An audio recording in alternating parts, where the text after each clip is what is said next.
Hello. I think the first time I saw you ride was in maybe a ranking video, and you were on Animal. Alex Animal Rankin. ranking trying to Kawasaki. figure this out 2001. There you go. We did Heaven and Hell, but he would have used leftover footage, and they would have gone on his series, which Earthed or was Sprung or Sprung. Yeah. So I had a little kind of section and a few clips on Sprung, Very which was cool leftover section as clips. well. Wow. And I was on Animal back then.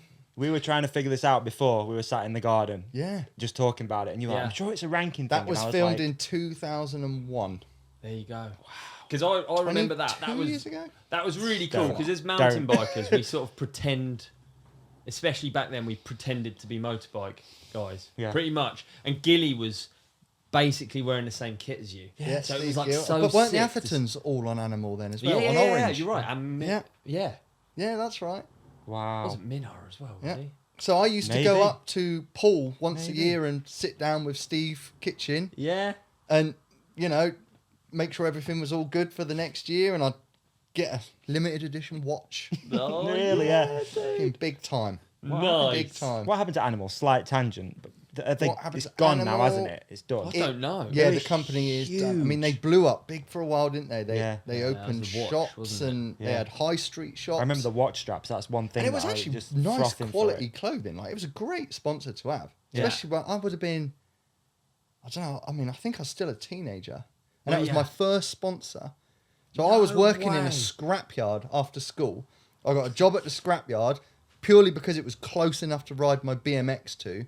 And I got £100 a week doing 9 till 5:30 on a forklift. Mate, And then all of a sudden, Jeff Perrett, who might Oh, be, wow, you yeah. would know Jeff Yeah, through yeah, the yeah. motocross days, he brought me in on Animal because I'd done a few little shows here and there for Matt Bates in the UK. And obviously Animal were growing, Freestyle was brand new. So Animal came on board and paid me $2,000 a year. Really? $2,000 a It's a year. big step so up. I was on interesting. £100 a week. Do you know what I mean? I was like as rich as anybody's ever felt. For me, watching those videos at that time, Yeah. I would not have guessed any of what you've just said. No. I would have said, well, 'cause it's so hard, isn't it? Because you see someone in like fresh kit, they're on a moto that I can't afford, they're in kit Yeah. that I can't afford. Well- you just think like, That was my first ever brand new bike. Was 2001. I wasn't fully sponsored by Kawasaki then, but they did me a discounted bike through a dealer. Yeah. And I used all the money Animal gave me and sold my old bike. I had some savings from the scrapyard, obviously living at home with mum and dad, very cheap. Yeah.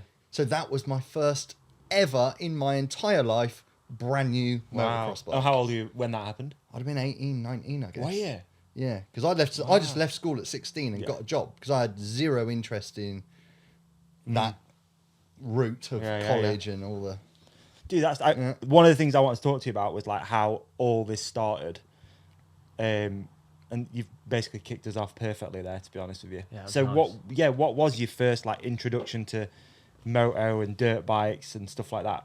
Is your family? Yeah, I was going to say, like, right off the bat, just being fortunate enough to be born in Devon Yeah. with a dad that rode bikes for fun. Okay. And he worked in construction. He was a civil engineer. So he bought this bit of land,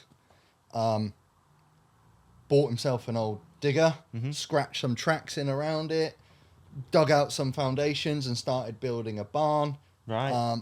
Which is everything you see me sort of living in and riding now. That started with me sat on my dad's lap in a nappy. Wow. Yeah. No way. So we never like went racing. I wasn't like massively into it. I just loved riding my bike. yeah. Okay. And When I you say didn't, you I weren't didn't into really it, what, you enjoy weren't racing, like... but that was a good thing because we couldn't afford it. Right. Life was good that we had the land and the farmhouse and that, but my old man was like struggling to keep it. Yeah. So even if I was eager beaver wannabe racer, it wasn't going to happen. Like there was no spare money It is so expensive to get then to- and now. Yeah. Yeah. It's obscene. It is. It is. Yeah. I remember, obviously, my background was, doing that, growing up in that, and we were pushing. Every week was a push for my dad. You could tell, like, he wouldn't let it on. you would never really know, but you kind of do the sums in your head when you get a little bit older, and you're like, okay, I know he's got his own business, he's doing all right, but like these bikes are like $4,500. Like, You can end up with how are we really doing this? difficult situations though, where if the kid's keen as mustard and good, the family find a way. Yeah. Awesome, like full props to them. But you can also end up with a kid that's good, but there's like some hot tail over there. And, hey, these things are not. What's beer? What? I'm into that. And you've got a dad, tunnel vision on his kid being world champion, and the kid's like, kind of just want to get pissed and chase some birds, Yeah. That's good because I guess you didn't experience that burnout then that we do see like loads in moto and mountain biking too. No. It happens in both, right? But I feel now I get closer to burnout now with the schedule. Right. Okay. Like particularly now, like my summer schedule is insane. Okay. And Okay. I'm about to go. Well, I go to Goodwood right after this.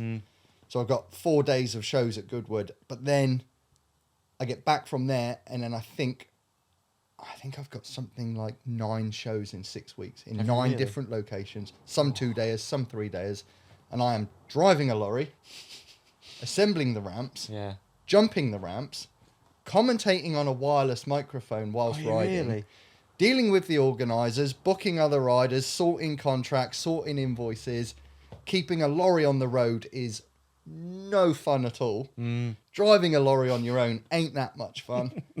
And I sleep in the lorry. I've got bunk beds, but my bank account will look good. Yeah. Come September. Yeah.